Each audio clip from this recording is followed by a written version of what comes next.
This wouldn't have happened if we would not have voiced the ideology that the process was flawed, that it left community outside of the gates. Right now on Denver 7 News at 5 o'clock, it is back to the drawing board. Aurora police are still without a chief. Why the search now heads back to square one, with community connection being the top priority. The deadliest hurricane for Florida in almost a century. President Biden is heading there today to assess the damage Ian left behind after making landfall 1 week ago. We got them right where we want them, so we got to go get it. There's no time to panic at all. Yeah, well, there are a dozen Broncos players on the injured list right now, so maybe a little room for panic, or at least concern. We do have an update on some Broncos starters ahead of game day, which is tomorrow. So no rest for the weary, trying to bounce back from a tough loss, too. Thanks for joining us on this Wednesday. I'm Brian Sanders. And I'm Nicole Brady. Lisa Hidalgo keeping an eye outside for us.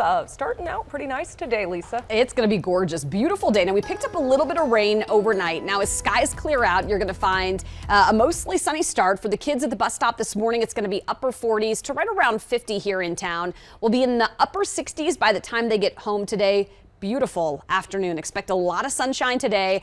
This past 2 days, we had that chance for some showers. Today, you're going to find plenty of sunshine. 50s and 60s for the foothills and mountains. Greeley today, 70, near 65, it looks like in Castle Rock. So a beautiful afternoon. You can see what's lingering here down and through the Sangre de Cristos and south toward Trinidad. We do have a little bit of rain, but right now in town, clearing up. So sunshine today, lots of sunshine tomorrow. I'm going to have your full Broncos forecast coming up in just a few minutes. And we're still dealing with some wet roadways out there. Some of the road surfaces, like the asphalt surface, will look wet, more wet than the concrete surfaces out there, just the way it holds water. And you can see down here in the Denver Tech Center at Orchard how wet it looks right now, with a little bit of splashback, but obviously it's not going to slow you down unless you have really poor tires. We do have a transit issue for the W line. Could see 10-minute delays. They're doing crossing gate repairs out on the west side of town, and there's no estimate from RTD of when that's all going to be picked up and moved out, but you could see some 10-minute delays. They're still doing some construction out here by Pena Boulevard, Chambers, getting over to 225 on the westbound side. A couple extra minutes here. Same thing with the paving that's lingering out here near Pecos and Federal out to the west side of town. So a couple extra minutes, but the rest of the drive looks just fine. Well, Aurora police are still without a chief this morning. The city announced both of its two finalists are now out, and they are back to square one. Yeah, the city says David Franklin withdrew his application, and the other finalist, Scott Ebner, didn't have enough support to move forward. Denver 7's Veronica Acosta joins us live now. And Veronica, the next steps we are hearing will include connecting with the community. And that was the big hope, right? This is what community members wanted. Just days ago, Aurora's Police Oversight Task Force, they said they wanted in on the process, and now they officially have that opportunity. There were those two finalists that you just mentioned, and just yesterday we found out that one of those finalists decided they were going to go ahead and drop out. Now, after several conversations with city and community leaders, city staff decided, you know what, we're just going to start the process all over again. And we've told you about the controversy that's been happening here. The people in Aurora, they want someone in the top cop job who really reflects them. Now they're going to have the opportunity to kind of help in on the hiring process. We spoke to someone with the NAACP who told us that this is what they wanted. Now it is all about getting the community involved. It's not a partisan issue. We're talking about an American issue. We're talking about a community issue. So it should not even be a fight that the community is involved in the conversation. And for some context here for you all, we know a city spokesperson told us 21 people applied for this job within a 2-month period. Of those 21 people, 7 were either women or people of color. Interesting, they had so many applicants, but narrowed it down to those 2 men. Veronica, so do we know if they will use the same recruitment company? Will they go back to some of those candidates that were in that initial pool? What are you hearing?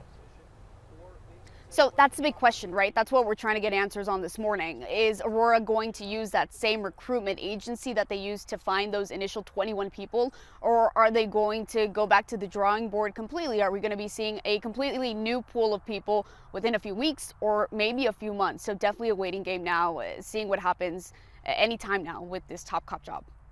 All right, thank you. Veronica Acosta reporting for us this morning. Denver 7 will stay on top of developments as they work on hiring the next police chief in Aurora. We'll have the latest on air, online, and on our free Denver 7 Plus app. President Biden and First Lady Dr. Jill Biden will visit Florida this morning to survey damage from Hurricane Ian and meet with residents there still reeling from the Category 4 storm. These satellite images show the before and after of widespread devastation. It looks like a completely different place. At least 108 people were killed by the hurricane across both Florida and North Carolina.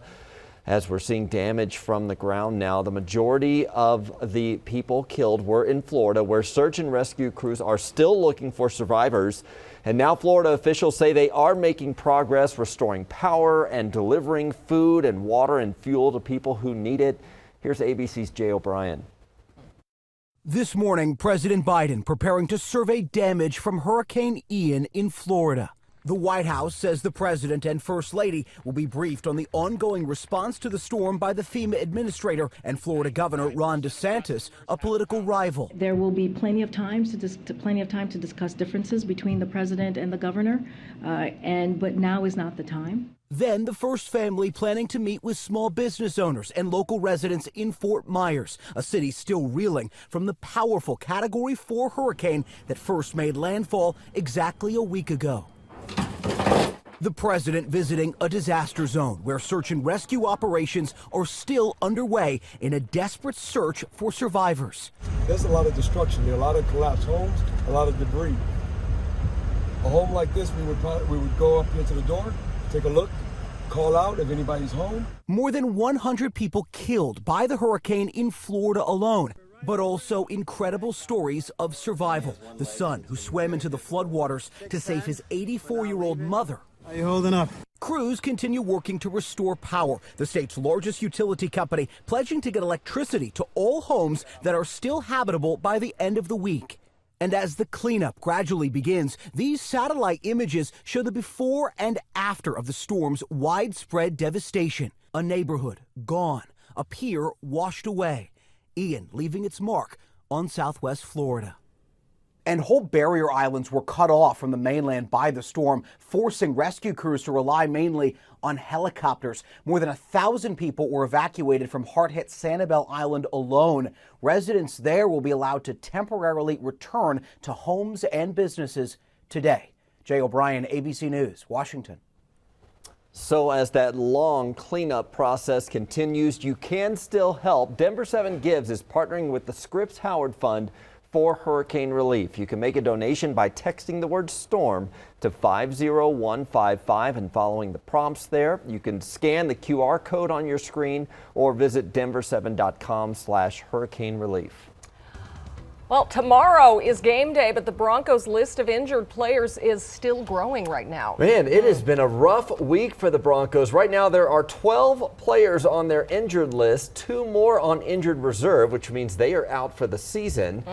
Quarterback Russell Wilson is currently on the injured list with a sore right shoulder. That is his throwing arm, but he says he is definitely playing tomorrow night because, well, he wants to win. I think every game has a history of its own. You know, you can worry about all the things ahead. What I do know, there's a lot of teams that are 2-2. There's a lot of teams, you know, there's a handful of teams that are 3-1. And we're right in striking distance. We got them right where we want them. So we got to go get it. There's no time to panic at all, I feel like. I mean, we just got to make sure that we locked in. We to 500 right now and got to make sure we get to 3-2. And one thing about this league, you just got to stack wins each and every week.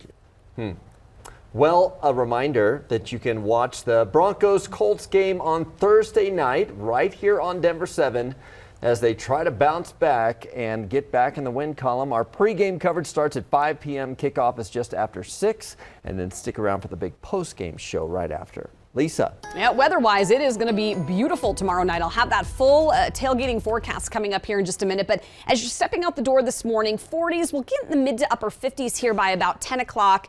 Good-looking morning if your kids want to bike to school. By the time they get home, mid to upper 60s. We'll hit highs right around 70 today. And it's going to be sunny. I'll show you when we have our next chance for a little rain coming up. And right now, the drive around town looks pretty nice. Still some wet roadways out there. Here's 225 coming down through Yosemite and eventually down to I-25. Looks okay. Light rail, no issues with the R line right now, as you can see it moving through, even though I have seen a couple of the buses coming in and out of Boulder, actually, that have been delayed or not running because of no operator available here this morning. Well, if you've been holding out for the perfect time to buy a car, brace yourself for some sticker shock out there. How much longer car prices will be higher than normal?